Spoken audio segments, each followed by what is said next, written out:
Niranjan, how mature is the Indian market when we compare it to the rest of the world program? Every company will have their own roadmap.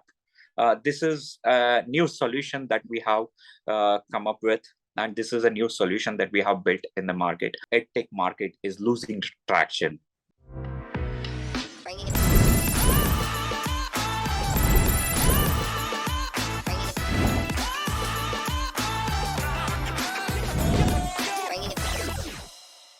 Hi Niranjan. Hi Ranjana. How are you guys doing today? Hi, Mohit. I'm doing great. Thank you. Thanks for asking. How you been? Great. I'm amazing.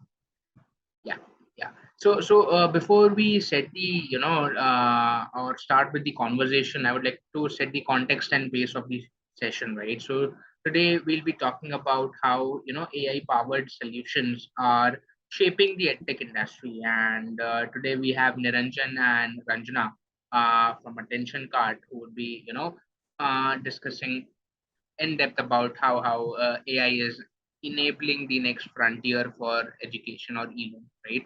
So before we start or get into discussion, I would like to know more about both of you. Probably Niranjan, if you can give a brief about yourself, and then probably Ranjana, you can shed some light. Yes, Mohit. Thank you so much.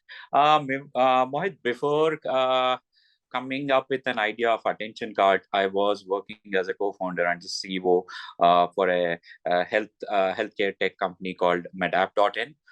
This company was incorporated in 2015. We had some ups and downs. That was my first startup with my other couple of co-founders. We failed first 2 years. Really, we didn't achieve what we expected to achieve, and slowly we understood the mistakes. 2 years taught us lessons. We learned lessons by our mistakes. Then 2017 we deviated the business model. We changed the business model from what we started with, and we started delivering the healthcare services at the doorstep. When I say healthcare services at the doorstep, it was primary and secondary healthcare services at the doorstep at the affordable price. We were the first one in India who were delivering primary secondary healthcare services at a cost of 150 rupees. Whereas there were a couple of companies who are providing nursing services. When I say services, it can be of catheterization, it can be of bed bath, and taking care of patients who had fracture and doing wound dressing at the doorstep. These were the bunch of the procedures we used to do it at doorstep and charge them 150 rupees to 180 rupees. That is where we started our journey in Medapp.in, and we scaled it from one city to 45 cities across India. And slowly we ventured into a pharma market. Then from B2C we changed the business model again to B2B. And during COVID, we did take a hit in terms of operations, since there was a protocol of social distancing, and we were doing a mass investigations and mass screening camps across India. Our operations were shut. At the same time, my son got dropped out of the school. Then because of some of his learning difficulties like dyslexic nature, is why I got the thought of AttentionKart and came up with the idea of AttentionKart. So if I have to give you my education background, I have completed my MBA in administration. This is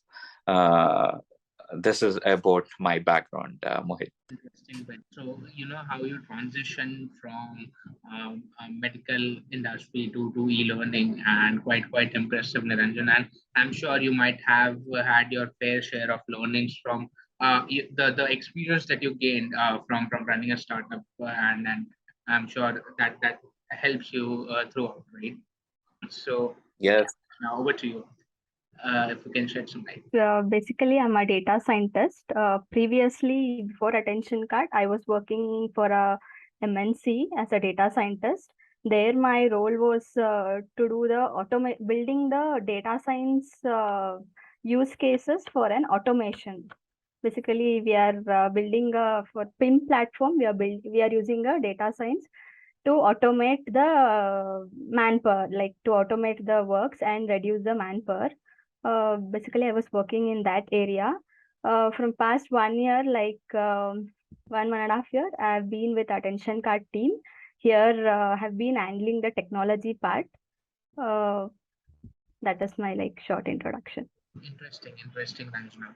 So moving on, Ranjan, can you give me an overview of the industry size and what are the market dynamics that come into the play when we talk about e-learning or edtech as a sector? Yes, Mohit. Mohit, I gave you a short story of how we came up with this idea of AttentionKart. Basically, when I told you about my son getting dropped out of the school because of his dyslexic nature, it is not that kids with a learning difficulty can't learn or can't study, or they have to study the syllabus which is being provided by the universities or the schools. So it is all about what they are interested in. It can be of any other kids or the kids with a learning difficulty. Having understood this, the problems, the story behind, the exact story behind the solution that we have built in AttentionKart is, we all know, how this edtech market uh, has been crowded now. How this edtech startups emerged in the market during pandemic and post-pandemic. If we have to look back and understand, before 5 years, education system was not the same. I think people used to laugh if someone who comes from an entrepreneur background of edtech startups and tell and convey that story, or narrate the story of telling, I have a startup of edtech. People used to laugh and say that how is it even possible to teach students online? So here, that means, long story short, what I wanted to tell you is, before 5 years, education system was not the same. More than ever before, we understood the effective of online learning, which has come to forefront during pandemic and post-pandemic. So the main concern we as the co-founders had was, after these many edtech startups emerged in the market, how to measure student engagement during online classes. That is one of the concern what gave us a thought of building a solution that we have built. Whereas in traditional classrooms, teachers were us easily getting to know that students are bored, or they are not attentive, or they are being impulsive in the classes, whether they are being mischievous or cheating, or talking to someone, where that means during the traditional classes, teachers had control on the students. So this was not the same when it comes to online teaching. That means we understood how a data analytics and artificial can play a major role here. That means, if I have to list it out in terms of problem, the edtech startup struggled with the ensuring satisfactory usability of the content. That means, I will just give you an example. If I have enrolled my son for an online classes on any of the edtech platforms which are existing in the market today, at the end of the day, I never questioned myself. Either I never thought twice to pay the premium that was asked by the companies or the organization. At the end of the day, my question was, if I am paying you a premium of 25,000 or 50,000 annually, what are the insights? Insights, matlab, where is that my son spending his time during online classes? The reason I enroll him here, or the reason that I want him to study the classes or study the subjects online, is since I don't have time to sit with him and tuition him. That means, if I'm spending on something, I want to know where his time is spent. If the class starts in the morning at 9 o'clock, online classes starts at 9 o'clock, whether he was there during that entire session was my question. if he was there during that entire session from 9 to 10, how attentive he was during that online classes, whether he was really impulsive, whether he was sleeping being present in front of the screen, whether he was bored or whether he was sad. Whereas I don't want to take the name. I asked the same on which platform I engaged my son. They were unable to share the insights and the analytics of my son's engagement during the online classes. This is also one of the reasons why we came up with this solution. That means if I have this question, probably 3 out of 10 other parents also might have the same question, saying, if I engage my kids, what is that they are doing on the during the online classes? These are the some of the problems that we identified. Then the other thing is, like, I also asked them one more question. The clarification I asked is, since my son is engaged on more than 4 subjects, in more than 4 subjects online, I want to know which subject is he interested or he's showing more interested. At the end of the day, yes, we can sit back and say, we will derive this metrics out of the scoring that he do in his exam. But is it the right way to derive the metrics of his understanding about the subjects? No, probably I wanted more than what I was able to procure, is why I understood the problem and we came up with a solution.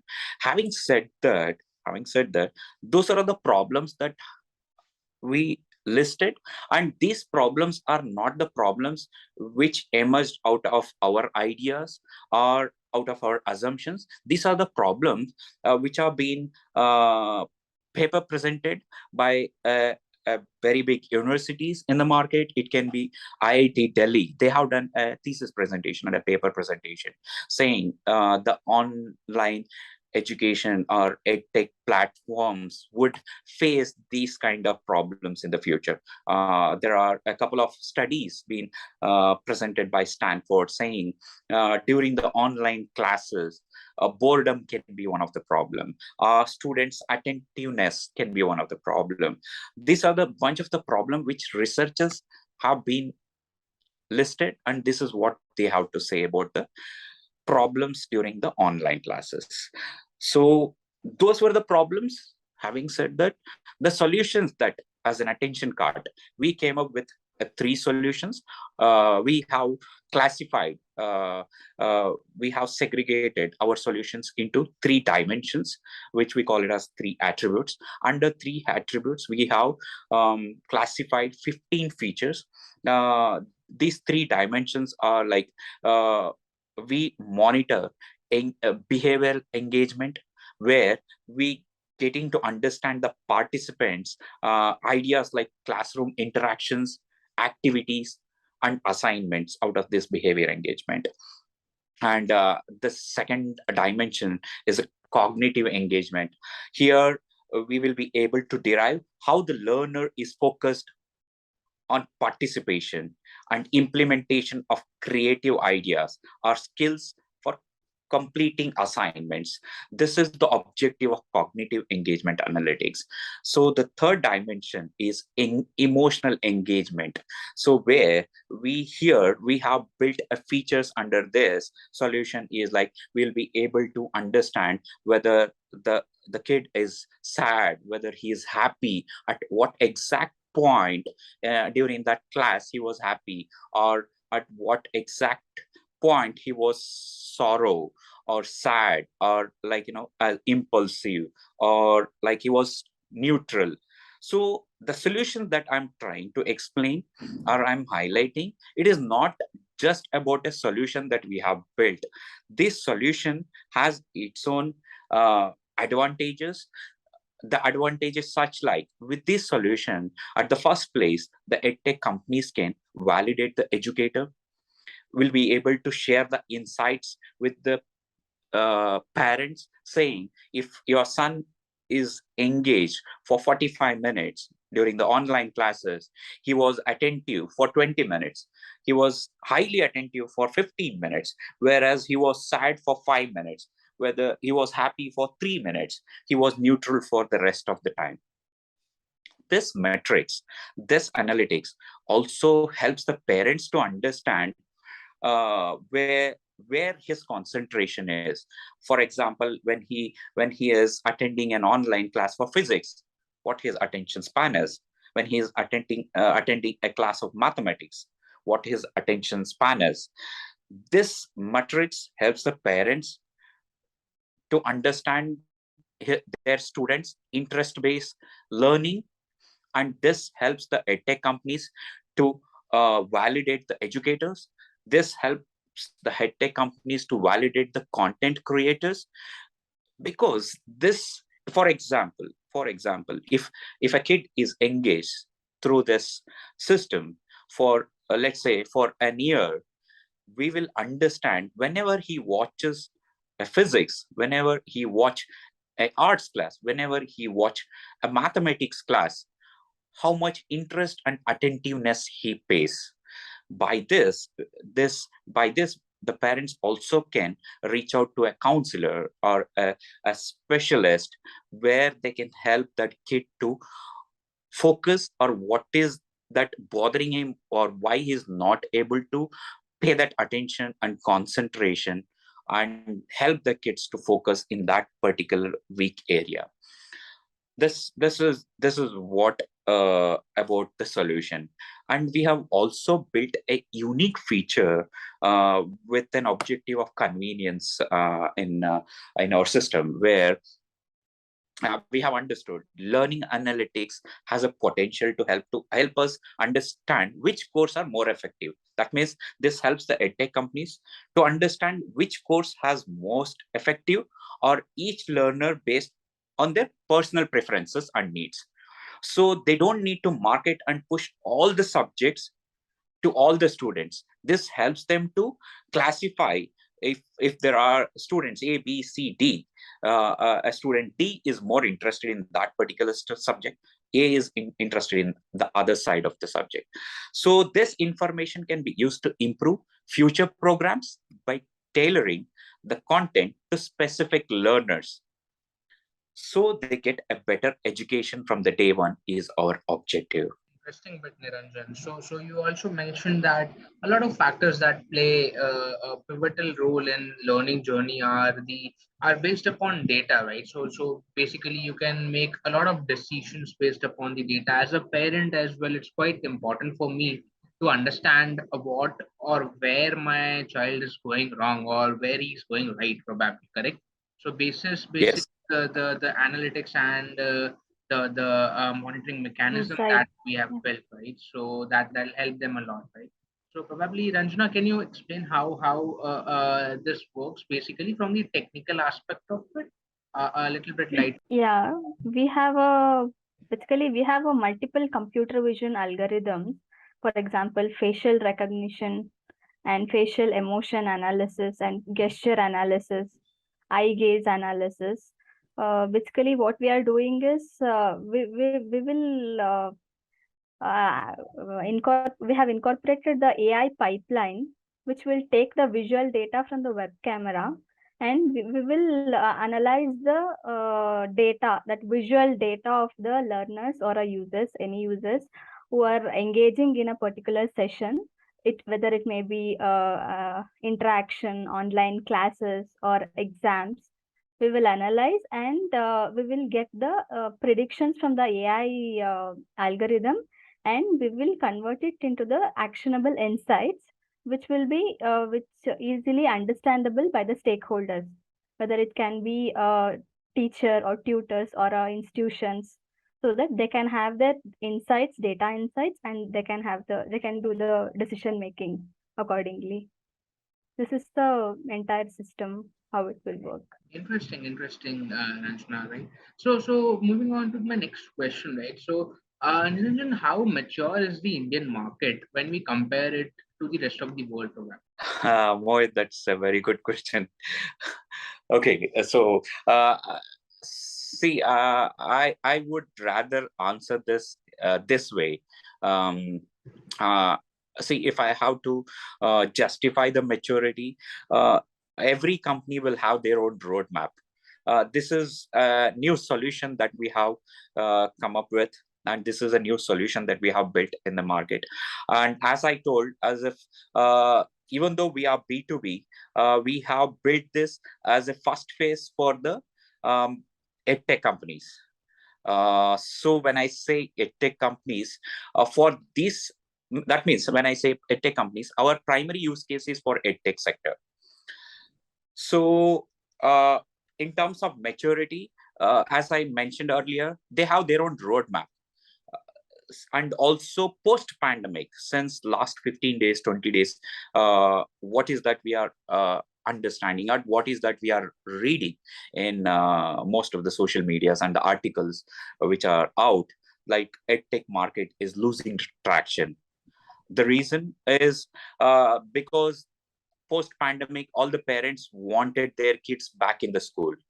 They are getting their children back to the traditional classrooms. It is not exactly the true answer. That is just a justification being given randomly in a layman language. But the reality is, when I spend 10 rupee every individual, if I have to give you a math in terms of returns, like it can be in terms of fees the parents pay, or it can be in terms of whatever the students spend, they would look for an ROI for the amount of money they spend. The ROI is not in terms of interest for the money they are spending. It is about, I give you this, what is that you are giving me back? I don't need to sit back and wait till my son's results are out and then realize I spent 50,000 from the last 1 year. This is worth. Whereas in traditional teaching in the schools, every once in a 2 months, every once in a 3 months, they call for a parents teachers meeting. They narrate the story of our kids, what he do in the classroom, how he behaves inside the classroom, outside the classroom. This was the satisfaction. This is the ROI I am talking about. This gives a parents a satisfaction. Oh, yes. Teacher told me in the class he's not attentive. Today, this is what, as a parent, I'm talking as a parent, not as an entrepreneur, generally speaking. I want to hear this. What is he doing during the online classes? Whether he's not in front of the screen, probably his screens are on, and he might be doing what he wants to do. At the end of the day, his failure is not an answer for me. His success probably is not an exact answer I'm looking for. Is what I should be telling in terms of uh, explanatory word. But in terms of maturity of the market, we are finding it hard. Being brutally honest with you, we are finding it pretty hard to tap and help them understand the kind of solution that we have built, how it can create the value. We also uh, we also tell them this is not about a business transaction. This can be a marketing strategy for you standalone. You can, when you market your product to the parents, you can tell them, after each class we will give you the insights of your kids presence online. So again, we are still struggling to help them understand what this solution can bring to the table. So that would be my answer to the question that you asked. So we talked about what the challenges the consumer is facing, right? So as a parent, there are pretty much the major challenge that we are looking at is basically how the kid is performing, right? So tracking and monitoring bit is a challenge, I believe you highlighted in the conversation. Apart from that, what is the other challenge do you feel that a parent is facing basically? Yes. See, when you look at the market and understand what kind of parents do engage their children for online classes, let's understand the scenario of our country, India. So here, 65% of our population is based out of rural areas. 35% of our population is based out of urban areas. Again, in urban areas, the available market for the edtech space is very small space. The parents who are working parents are the ones who engage their kids for online education. Why is that they engage their kids online education? Is since they don't have time to spend with their kids teaching them. So this is one of the major problem among the working parents, since that is the available market for the edtech companies. That market is not getting what exactly they want from these companies. So this is one of the major problem among the parents. So I don't have time, so I pay you this premium. But at the end of the day, for the premium I pay you, I want to know what he does. Rightly mentioned that, Niranjan. Interesting, right?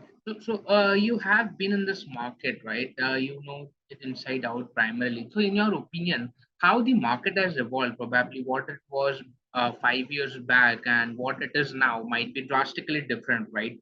So, if you can shed some light over there, it'll be great. Yes, Mohit.